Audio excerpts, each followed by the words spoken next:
Welcome to Armory Solutions. Today we have a video that's been a couple years in the making. I've been trying to get my hands on a PSA JAKL for a couple years.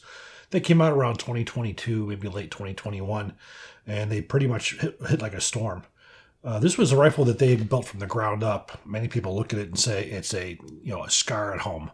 There's many different names have been for it, and the people who've been reviewing it have liked it. It's gone through a couple different iterations, specifically with the gas system. However, the one we're at today, this is the current model that we have here. I was very anxious to get a hold of one. Fortunately, PSA was able to finally get me one to review, and we went right to work on that one, and we put a lot of rounds through it and got a lot to talk about. But first of all, when we take a look at this, this is not a scar. It does have some similarities in appearance, pretty much only. This is a long stroke gas piston. It is not short stroke. The scar is a short stroke. It does have a long operating rod, and it does have a small piston that strikes the operating rod, where this is more like an AK type, so this is a long stroke instead of a short stroke.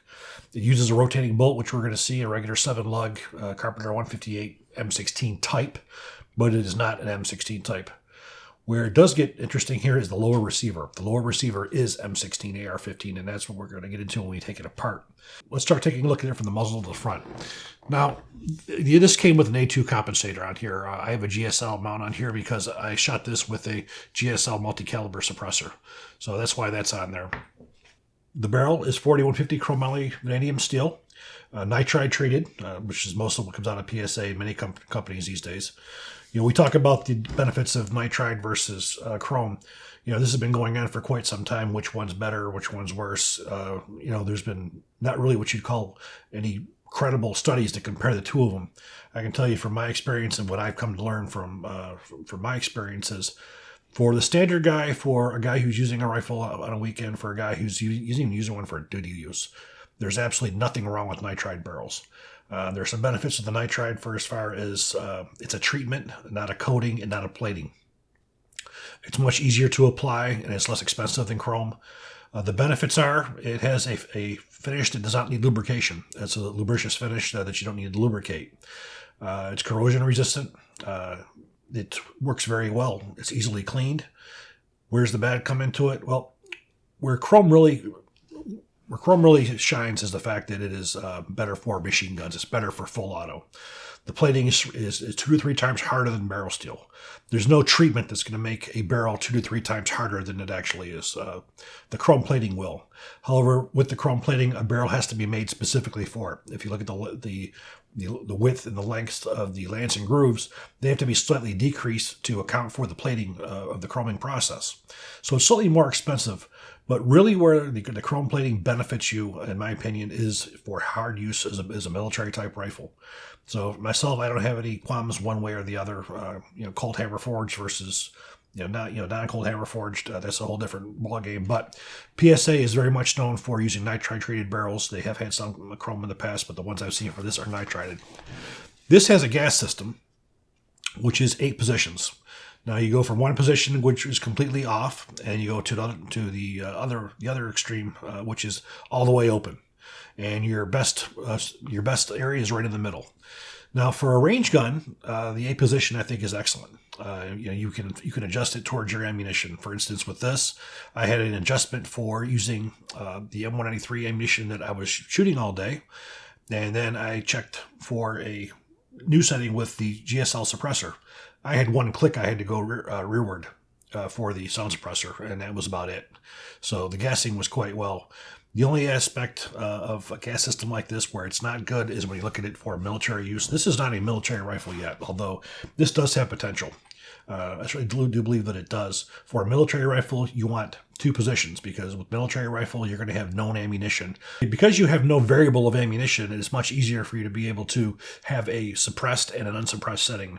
You can get a super sweet spot for suppressed with all ranges of environmental conditions. And then the unsuppressed and suppressed, you do the exact same thing. It's much easier to use with a 2 position.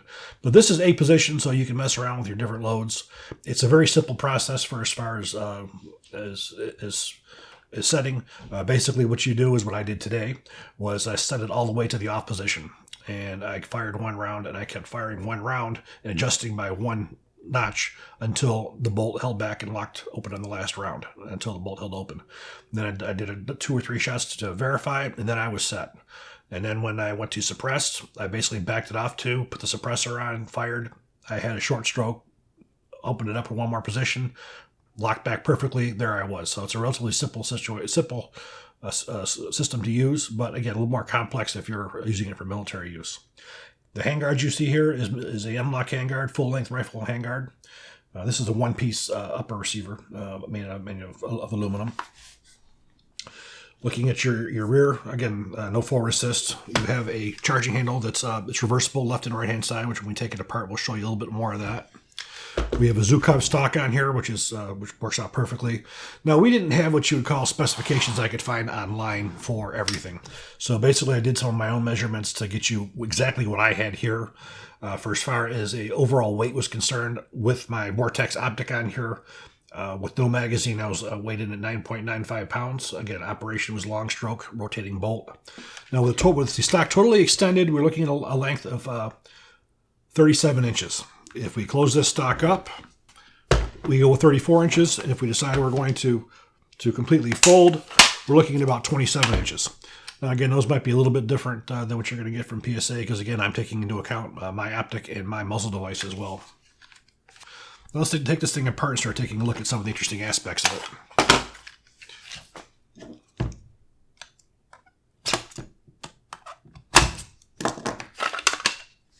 The lower receiver on here is a standard AR-15 lower receiver, which is pretty cool.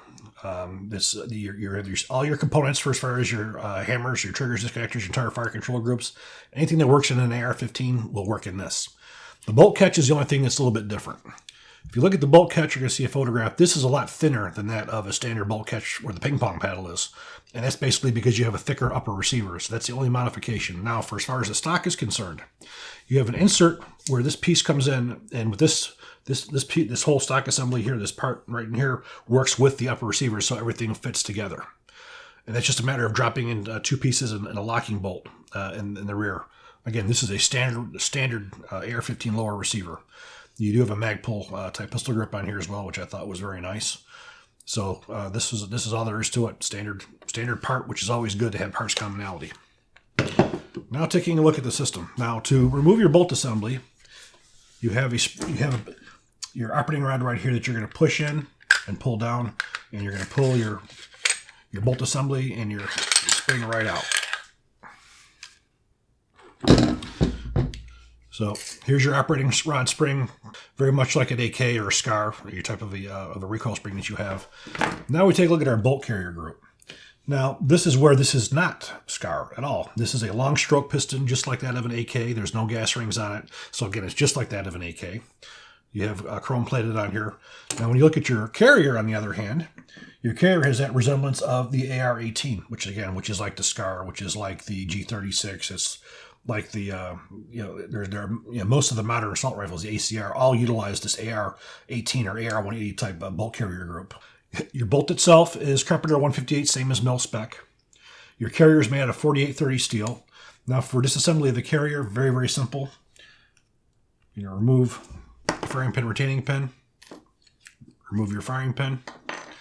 You have your cam pin, which will lift right out. You pull your bolt out.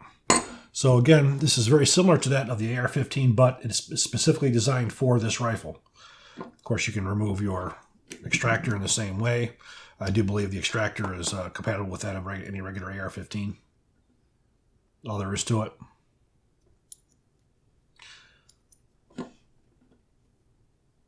I guess you're going to reverse it.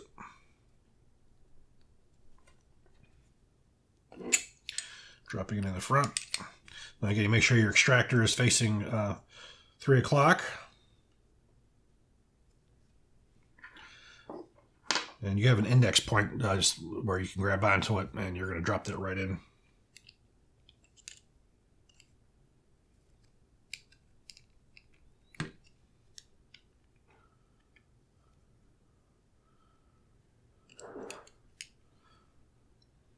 And you're going to drop your frame pin right back in the rear.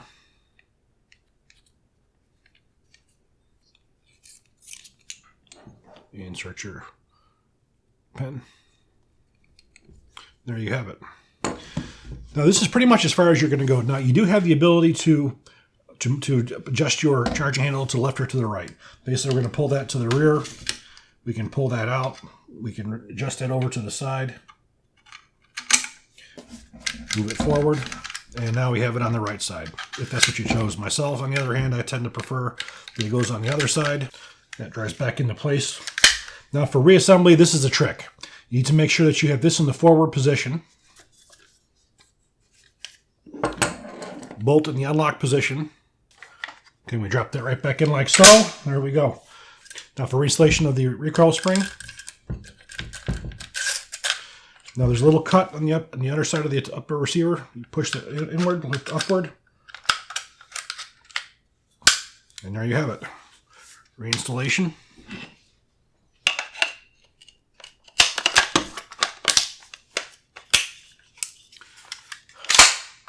There you have it. We're going to go to the range. We're going to see how this shoots.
Okay, what we're going to do now is we're going to change the gas valve settings on this for Cypress.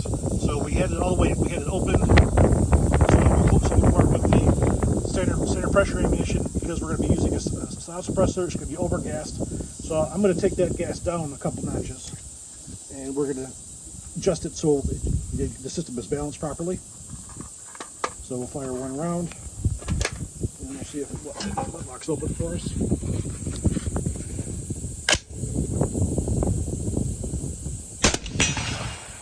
Okay, so it didn't lock open, which means I got a little bit more gas into it. So we're going to go up one more. It looks like the gas setting has changed very little with this sound suppressor.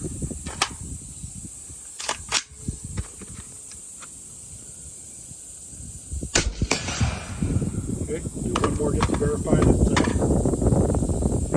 the proper setting.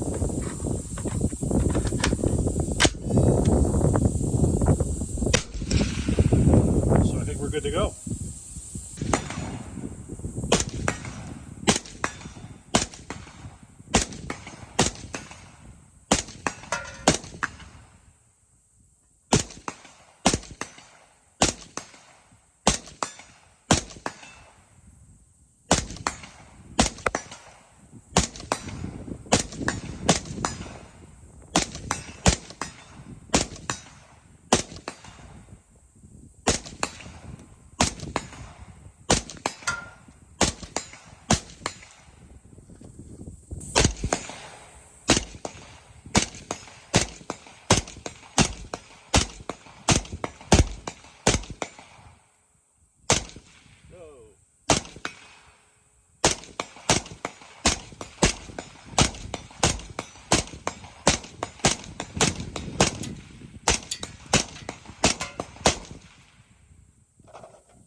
I have to say, I was definitely impressed. I was extremely pleased at the performance of this rifle. The feel and the reliability. We shot approximately 400 rounds today, and we had no malfunctions whatsoever. Probably half of that was suppressed and half was unsuppressed. So we tried it both ways. And the ammunition that we used today was some ammunition that was just provided to us from our friends over at Federated Ammunition. They manufacture both 9mm and 5.56 in the M193 type ammunition, 55 grain full metal jacket. And we just got our first ammunition to take a look at. So we took our lab radar out there to see how this ammunition would shoot.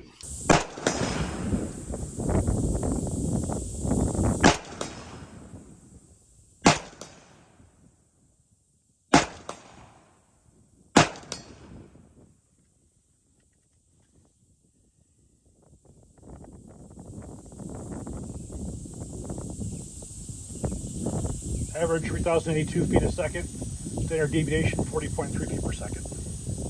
Federated ammunition 5.56, 55 grain full metal jacket. We got a muzzle velocity out of a 16-inch barrel of 3,082 feet a second, which is about right. If you go to a 20-inch barrel, you're looking around 3,200 or so. And you're looking at a standard deviation of 40.3 feet per second, which is definitely up there with military grade ammunition. Now, the best group we got with this was at 100 yards. It was 1.13 inches, but that was with the Black Hills 77 grain OTM, which generally that just tends to be. Utilizing the Federated ammunition, we were probably around 2 to 2.5 inches at MOA at 100 yards. Accuracy was not affected by having the sound suppressor or not. The overall feel of this rifle going off was excellent. Once it was dialed in for the ammunition, it was excellent. Now, This rifle, I do believe, does have military potential. Obviously, it is not. You can't compare this to the SCAR. The SCAR has actually seen military servers. It's gone through STADAG testing. This is not. This does have some possibilities that you can do with turning it into a military rifle. Of course, it's got some work to be done to it for as far as just some refinements. Again, like the gas system, that gas system needs a 2-position, not a 4-position for a military-type rifle. Probably would go with a Colt Hammer Forged chrome line barrel on it. And, of course, we need to see how this thing works on fully automatic. Again, this is an AR-15 lower receiver, but the way the bolt carrier works, because your recoil spring is up here, there's no buffer tube, you'd have to have a different type of a trip for your automatic steer for this thing to be fully automatic, so you have to see how it would hold up to that. But I have to say, for as far as the feel, the recoil, it was very, very nice. Now, there's a lot of people out there that say, oh, it's Palmetto State Armory, because Palmetto State Armory is known for making some of the lower cost. I'm not going to tell you lower quality. I'm saying lower cost, because they keep their costs down. They put that savings on to the consumer, so the consumers can afford to buy these types of rifles.